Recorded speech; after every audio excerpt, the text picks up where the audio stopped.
ഇപ്പോൾ മന്ത്രി പി രാജീവ് മാധ്യമങ്ങളെ കാണുന്നുണ്ട്. അതിലേക്ക് തത്സമയം 3.5 മണിക്കൂർ യാത്രയുടെ ദൂരമുണ്ട്. അപ്പോൾ വിധി അവിടെ എത്തേണ്ടതുണ്ട്.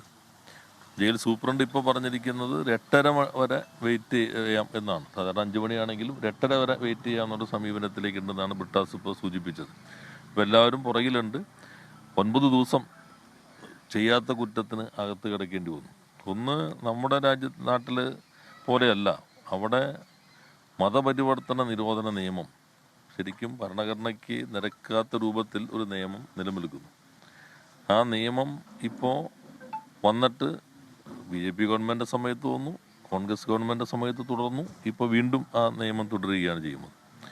ഇതുകൂടാതെ പാർലമെൻറ്റ് 2019 2008 NIA നിയമം വരുന്നത് ഈ ഹ്യൂമൻ ട്രാഫിക് മനുഷ്യക്കടത്ത് കൂടി ഇതിനകത്ത് NIAയുടെ ഭാഗമായി ഉൾപ്പെടുത്തുകയുണ്ടായി. അപ്പോൾ അത് ഒരു തരത്തിലും അംഗീകരിക്കാൻ പറ്റാത്ത കാര്യമാണ്. അതുകൂടി വച്ചിട്ടാണ് ഇവരെ ഈ രൂപത്തിലേക്ക് കൊണ്ടുവന്നത്. ഇപ്പോൾ നാളെ ഒരാൾ എവിടെയെങ്കിലും ട്രെയിനിൽ യാത്ര ചെയ്യുന്നു, റെയിൽ പ്ലാറ്റ്ഫോമിൽ നിൽക്കുന്നു, അവരുടെ വീട്ടിലേക്ക് ഒരു മെയ്ഡിനെയോ മറ്റോ കൊണ്ടുപോകാൻ നിൽക്കുന്നു. അപ്പോൾ ഒരു സംശയത്തിൽ ആർക്കെതിരെ ഇത് വരാം. ഇവിടെ പ്രത്യേകത അവരുടെ വസ്ത്രം അവരെ തിരിച്ചറിയുന്നതിനൊരു അടയാളമായി. അവർ കന്യാസ്ത്രീമാരാണ്, ന്യൂനപക്ഷ വിഭാഗത്തിൽപ്പെട്ടവരാണ്. അതുകൊണ്ട് പെട്ടെന്നൊരു വകുപ്പ് ചുമത്തുന്ന രൂപത്തിലേക്ക് വന്നു.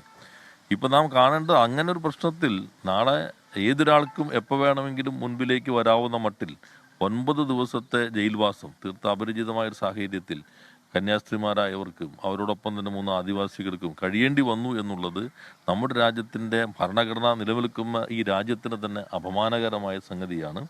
ഇതിൻ്റെ FIR കോഷ് ചെയ്യുന്നതിന് വേണ്ടി സർക്കാർ തയ്യാറാകണം.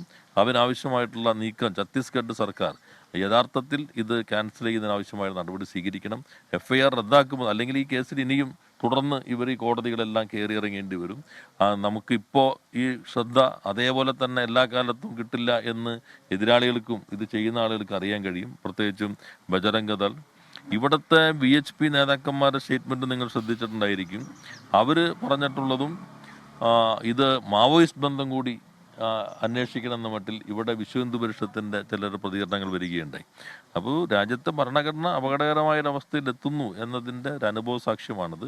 ഞങ്ങൾ നേരത്തെ വ്യക്തമാക്കിയതുപോലെ ഇതൊരു മലയാളി പ്രശ്നമല്ല, ഇത് രാജ്യത്തിൻ്റെ പ്രശ്നമാണ്, അല്ലെങ്കിൽ ക്രിസ്ത്യൻ പ്രശ്നം കൂടിയല്ല. ഭരണഘടന ഉറപ്പ് നൽകുന്ന മതസ്വാതന്ത്ര്യം, സഞ്ചാര സ്വാതന്ത്ര്യം, തൊഴിലെടുക്കാനുള്ള സ്വാതന്ത്ര്യം, ഈ മൗലികാവകാശങ്ങൾക്ക് നേരെയുള്ള കടന്നാക്രമണമാണ്.